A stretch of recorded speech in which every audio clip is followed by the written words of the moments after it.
জানিয়ে দিব এই মুহূর্তে আমাদের হাতে থাকা গুরুত্বপূর্ণ আপডেট সংবাদের শিরোনাম। শুরুতেই থাকছে ডিসেম্বরের মধ্যেই জাতীয় নির্বাচন হতে হবে বলে মন্তব্য বিএনপি নেতা তারেক রহমানের। এবারে জানিয়ে দিব সমাবেশে আমির খসরুর মন্তব্য, সংস্কারের কথা বলে নির্বাচন পেছানোর কোনো সুযোগ নেই। এবারে থাকছে পল্লবীতে বাসায় ঢুকে স্বামী স্ত্রীকে কুপিয়ে হত্যা।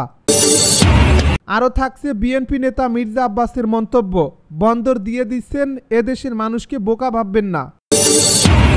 সব শেষে জানিয়ে দিব অবিলম্বে নির্বাচনের রোডম্যাপ দিতে হবে বলে মন্তব্য ডক্টর মুঈন খানের। এতক্ষণ শুনছিলেন আপডেট সংবাদের শিরোনাম, এবারে বিস্তারিত। তবে তার আগে অনুরোধ রইল ভিডিওটিতে একটি লাইক এবং কমেন্ট করে জানিয়ে দিন ভিডিও সম্পর্কে আপনার মূল্যবান মতামত। আরও জানিয়ে দিন ভিডিওটি কোথা থেকে দেখছেন বা কোন জেলা থেকে দেখছেন। ডিসেম্বরের মধ্যেই জাতীয় নির্বাচন হতে হবে বিএনপি নেতা তারেক রহমানের মন্তব্য। আগামী ডিসেম্বরের মধ্যেই জাতীয় সংসদ নির্বাচন হতে হবে বলে মন্তব্য করেছেন বিএনপির ভারপ্রাপ্ত চেয়ারম্যান তারেক রহমান। এ নির্বাচনের জন্য সবাইকে প্রস্তুতি নেওয়ার আহ্বান জানিয়েছেন তিনি।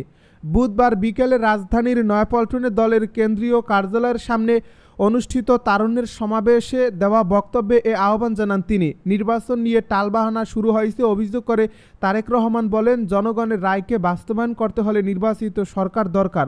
অন্তর্বর্তী সরকারের কাছে আহ্বান রেখে তিনি আরও বলেন, আগামী ডিসেম্বরের মধ্যেই জাতীয় নির্বাচন অনুষ্ঠিত হতে হবে। আমরা আবারও বলতে চাই, আগামী ডিসেম্বরের মধ্যেই এ দেশে জাতীয় নির্বাচন অনুষ্ঠিত হবে। তারেক রহমান আরও বলেন, যে কোনো দলের তাদের কর্মসূচি বাস্তবায়ন করতে হলে দরকার একটি জবাবদিহিমূলক সরকার, দরকার একটি নির্বাচিত সরকার। তবে নির্বাচন অনুষ্ঠান নিয়ে মনে হয় এরই মধ্যে টালবাহানা শুরু হয়েছে বা চলছে। কথিত অল্প সংস্কার আর বেশি সংস্কারের অভিনব আবর্তে ঘুরপাক খাচ্ছে জাতীয় নির্বাচনের ভবিষ্যৎ।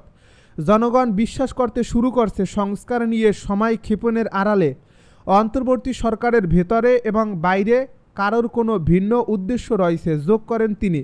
তরুণ প্রজন্মের ভাইয়েরা ও দেশবাসী, আগামী জাতীয় নির্বাচনের জন্য আপনারা প্রস্তুতি শুরু করুন। কারা রাষ্ট্র পরিচালনা করবে, কারা প্রতিনিধি হবে, সেটা জাতীয় নির্বাচনে ভোট দিয়ে আপনারা নির্বাচিত করুন। বিএনপির 3 অঙ্গ সহযোগী সংগঠন জাতীয়তাবাদী যুবদল, স্বেচ্ছাসেবক দল ও ছাত্রদল যৌথভাবে এই সমাবেশের আয়োজন করে।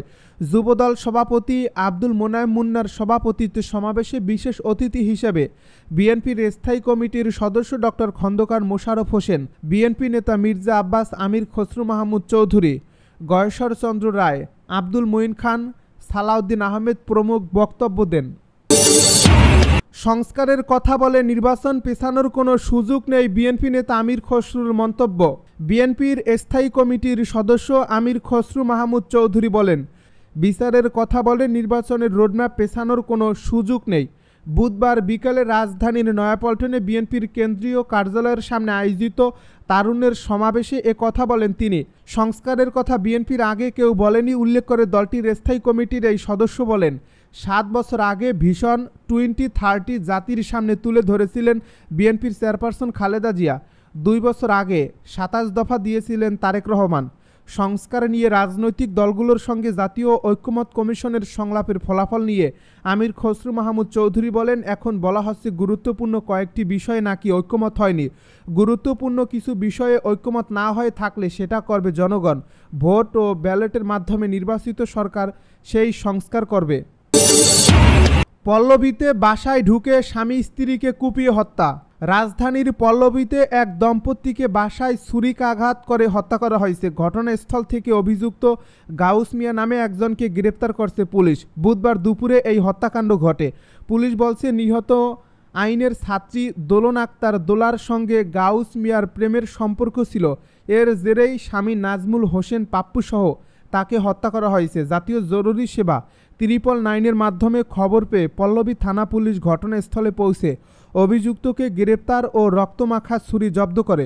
পুলিশের অপরাধ তদন্ত বিভাগের ফরেনসিক ইউনিট ওই বাসায় হত্যার আলামত সংগ্রহ করে। সন্ধ্যায় দম্পতির মরদেহ উদ্ধারের পর ময়না তদন্তের জন্য শহীদ সোহরাওয়ার্দী মেডিকেল কলেজ মর্গে পাঠানো হয়। নিহত দোলা ও পাপ্পুর বাড়ি বরগুনায়। বন্দর দিয়ে দিচ্ছেন, এদেশের মানুষকে বোকা ভাববেন না, বিএনপি নেতা মির্জা আব্বাসের মন্তব্য।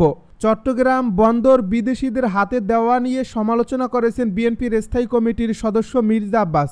অন্তর্বর্তী সরকারের উদ্দেশ্যে তিনি বলেছেন, চট্টগ্রাম বন্দর দিয়ে দিচ্ছেন, প্রধান উপদেষ্টা বলছেন ভালো মানুষের হাতে দিতে হবে। আমরা বুঝি আপনারা কি করছেন, এদেশের মানুষকে বোকা ভাববেন না। বুধবার নয়াপল্টনে তারুণ্যের রাজনৈতিক অধিকার প্রতিষ্ঠার সমাবেশে তিনি এসব কথা বলেন। ছাত্রদল, যুবদল ও স্বেচ্ছাসেবক দল আয়োজিত সমাবেশে প্রধান অতিথি হিসেবে বক্তব্য দেন বিএনপির ভারপ্রাপ্ত চেয়ারম্যান তারেক রহমান। বিএনপি নেতা মির্জা আব্বাস বলেন, স্টারলিংক ছাড়া চলেছি, ওয়াইফাই ছাড়াও চলছি। দেশ ভালোই ছিল। স্টারলিংক আনছেন কার জন্য? আনছেন আরাকান আর্মির জন্য। করিডর কার জন্য? এখান দিয়ে আরাকান আর্মির মাল মশলার জন্য। সেন্ট মার্টিন কার জন্য? বিদেশিদের হাতে তুলে দেওয়ার জন্য।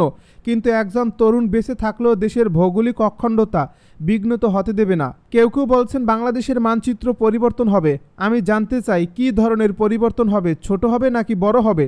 অন্তর্বর্তী সরকারের সমালোচনা করে বিএনপি নেতা আরও বলেন, গণমানুষের আকাঙ্ক্ষিত আস্থার একটি প্রতীক ছিল সরকার, অন্তর্বর্তী সরকার। কিন্তু 9 মাসের কার্যক্রমে আমরা কিছুই পাইনি, শুধু পেয়েছি অবজ্ঞা। এ দেশের মানুষকে সরকার অবজ্ঞা করছে। এই সরকারের মধ্যে যারা আছে, আমি বলি এই সরকার ঔপনিবেশিক সরকার। এই সরকারের মধ্যে যারা আছে অর্থাৎ 90% এ দেশের নাগরিক নয়। অবিলম্বে নির্বাচনের রোডম্যাপ দিতে হবে ডক্টর মুঈন খান। বাংলাদেশকে গণতন্ত্রের রূপ দেওয়ার জন্য অবিলম্বে দ্রুত নির্বাচনের রোডম্যাপ দিতে হবে বলে মন্তব্য করেছেন বিএনপির স্থায়ী কমিটির সদস্য ডক্টর আব্দুল মুঈন খান। বুধবার বিকেলে রাজধানীর নয়াপল্টনে বিএনপির কেন্দ্রীয় কার্যালয়ের সামনে এক মহাসমাবেশে এসব কথা বলেন তিনি। ডক্টর আব্দুল মুঈন খান বলেন, নয়াপল্টনের মহাসমাবেশ তারুণ্যের সমুদ্রে পরিণত হয়েছে। আপনারা তারেক রহমানের নেতৃত্বে বাংলাদেশের তরুণেরা জেগে উঠছে। ফ্যাসিস্ট স্বৈরাচার আমাদের দেশকে ধ্বংস করেছিল। দেশের তরুণ ছাত্র সমাজ গুরুত্বপূর্ণ ভূমিকা রেখেছে। জুলাই আগস্টে আমাদের প্রথম বিজয় হয়েছে। আমাদের আন্দোলন কিন্তু থেমে যায়নি, আমরা বিজয়ের দ্বিতীয় পর্যায়ে রয়েছি। তিনি আরও বলেন, বাংলাদেশকে গণতন্ত্রের রূপ দিতে হবে। অবিলম্বে দ্রুত নির্বাচনের সুনির্দিষ্ট রোডম্যাপ দিতে হবে। জনগণ চায় গণতন্ত্র। আমরা সরকারকে সেজন্য সহযোগিতা করেছি, সহযোগিতা থাকবে।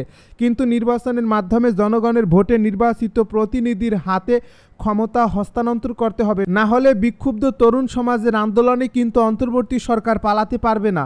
সমাবেশে লন্ডন থেকে ভার্চুয়ালি প্রধান অতিথির বক্তব্য দেন বিএনপির ভারপ্রাপ্ত চেয়ারম্যান তারেক রহমান। দলটির 3 অঙ্গ ও সহযোগী সংগঠন ও জাতীয়তাবাদী যুবদল, স্বেচ্ছাসেবক দল ও ছাত্র দলের উদ্যোগে ঢাকা, ময়মনসিংহ, সিলেট ও ফরিদপুর বিভাগের সমন্বয়ে তারুণ্যের রাজনৈতিক অধিকার প্রতিষ্ঠা শীর্ষক এই কর্মসূচির আয়োজন করা হয়।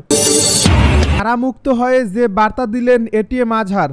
জামায়াতে ইসলামের সাবেক সহকারী secretary general ATM Azharul Islam বলেছেন, আমি এখন মুক্ত, আমি এখন স্বাধীন।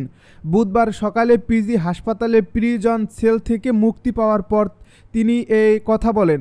আজহারুল ইসলাম বলেন, এখানে রাস্তা আটকে সমাবেশ আয়োজন করা হয়েছে, জনগণের যেন ভোগান্তি না হয়। এখন আর কথা বলবো না। আল্লাহ বাঁচিয়ে রাখলে আপনাদের সঙ্গে বারবার দেখা করব, বারবার কথা হবে। এর আগে সকাল 9টা 5 মিনিটে বাংলাদেশ মেডিকেল বিশ্ববিদ্যালয়ে ভর্তিরত অবস্থায় কেরানীগঞ্জে অবস্থিত ঢাকা কেন্দ্রীয় কারাগার থেকে তাকে মুক্তি দেওয়া হয়। আজহারুল ইসলামের মুক্তির আগে তাকে খালাস দিয়ে আপিল বিভাগের রায়ের কপি ঢাকা কেন্দ্রীয় কারাগারে এসে পৌঁছায়। সেখানে কাগজপত্র যাচাই বাছাই শেষে কারা কর্তৃপক্ষ আজহারুল ইসলামের মুক্তির প্রক্রিয়া সম্পন্ন করে। মঙ্গলবার সকালে মানবতা বিরোধী অপরাধের মামলায় আজহারুল ইসলামকে মৃত্যুদণ্ড থেকে খালাস দিয়ে রায় ঘোষণা করেন সুপ্রিম কোর্টের আপিল বিভাগ। প্রধান বিচারপতি ডক্টর সৈয়দ রেফাত আহমেদের নেতৃত্বে 7 বিচারপতির পূর্ণাঙ্গ আপিল বেঞ্চ এ রায় ঘোষণা